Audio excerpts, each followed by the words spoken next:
is Cheryl Piccinino, and I have been abused and almost murdered by my ex.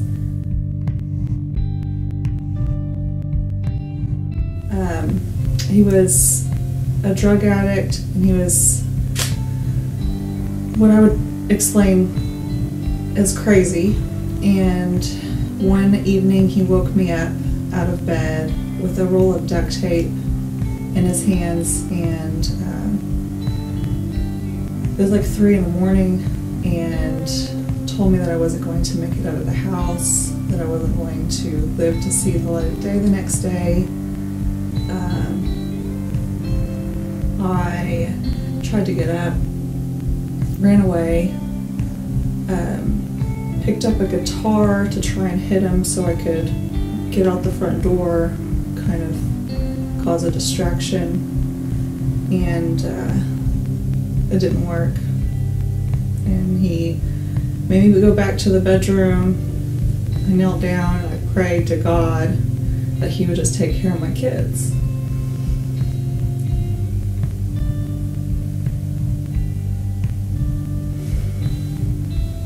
And I got up on the bed. Actually, before that, he wrapped my arms together like this and wrapped my entire head from the crown of my head down to my chin in duct tape or painter's tape. He wrapped my knees and my calves together, and he proceeded to sit down on top of me and beat the hell out of me. And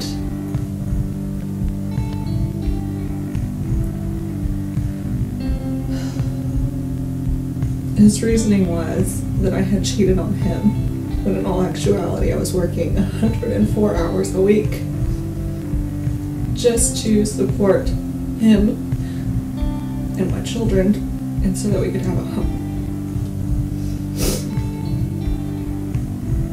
I had a tiny slit where the tape didn't stick underneath my left nostril, and I just controlled my breathing the entire time. And I was so afraid that I was going to pass out.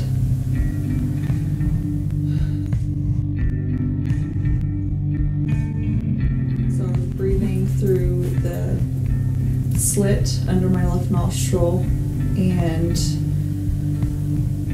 I remember screaming or trying to scream what was muffled screams, and he would pull the tape off of my mouth every once in a while and ask what I wanted to say, and I would just tell him, just think about our children, and I started naming them off one by one, trying to make him think and picture each of their faces as I said their name, I guess. And he would replace the tape over my mouth and continue bashing my head in with his fists, and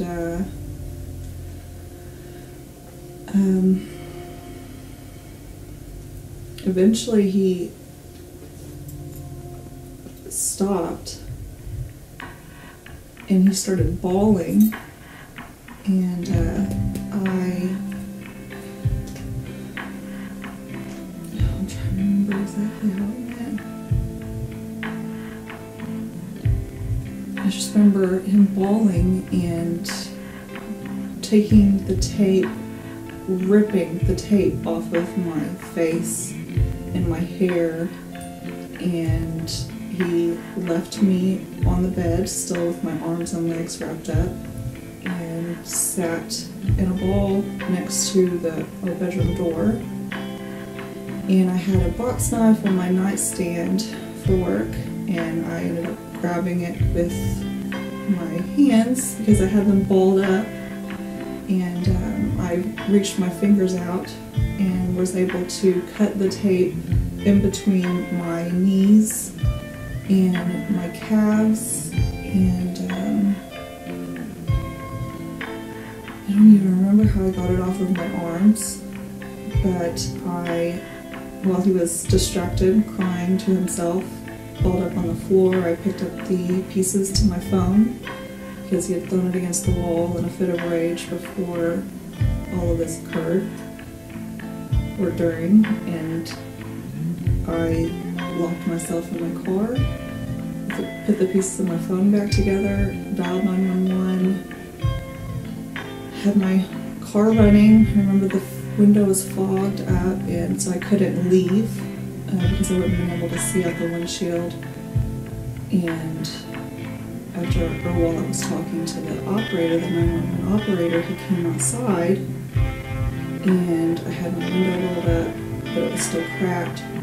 He was screaming for me to get out. I laid on the horn. He reached his fingers through my window and jerked it open, jerked my window until it broke and shattered everywhere. And within that same moment, the cops were pulling up and arrested him, put him in the back of the car, and I walked in with them, and there was tape and plastic everywhere. There were wads of my hair stuck to the green tape. I had 2 black eyes. I think it was the left side of my head was misshapen. My mother and sisters, they put oil in my hair trying to get the rest of the tape out and the knots. And he was sentenced for 43 years, along with the 10-year suspended that he had been previously convicted with. So he's currently serving a 53-year concurrent sentence, so he will be out in 10.2 years to 15 years.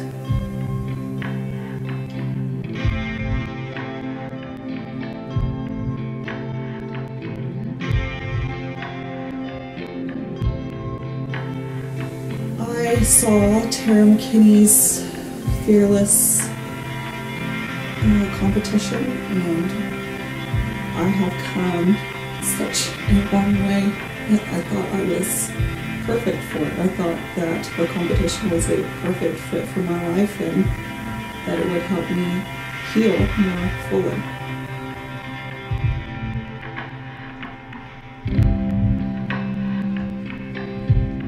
The only thing I was worried about was, because I'm such a reserved person,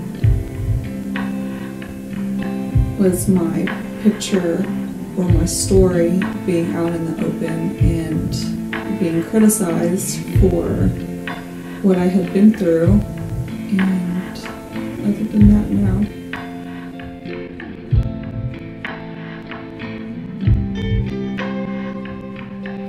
There are so many women that go through what I've gone through, and it has been years and years, and they still are not as strong as I am and where I am today. And I just want, if I could just reach out and help one person, that would make this more than worth it.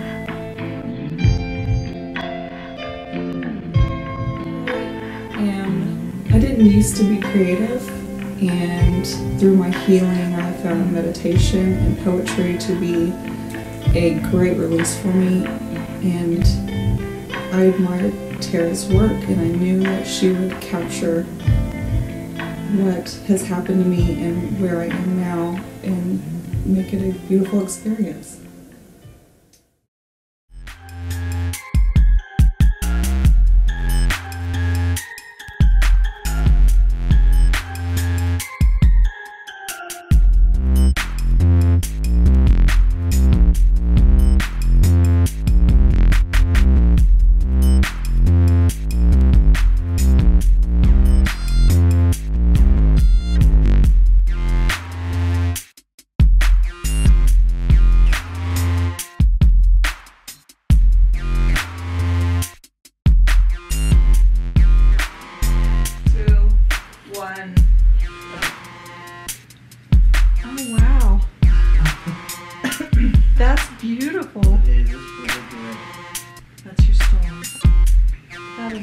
beautiful too.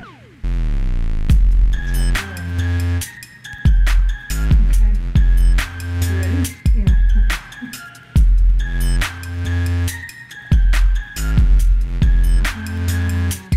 This was the glowing one. I love that. That's so beautiful. You did so good. You did good too.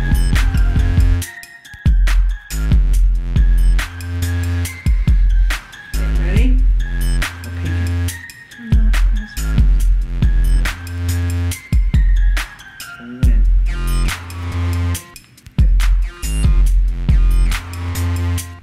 Oh my gosh. That's beautiful too.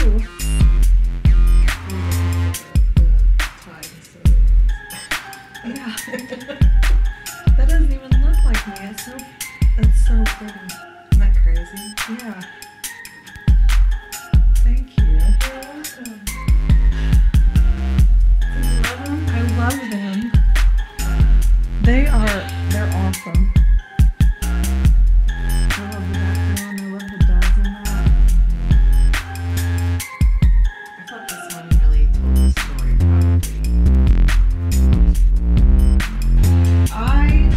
I loved the whole process of it. It was really fun, and my vision was to show that I had come from some hellacious storm, and I made it through, and I persevered, and I was kind of the hero of my own story, and Tara captured it so perfectly. So perfectly.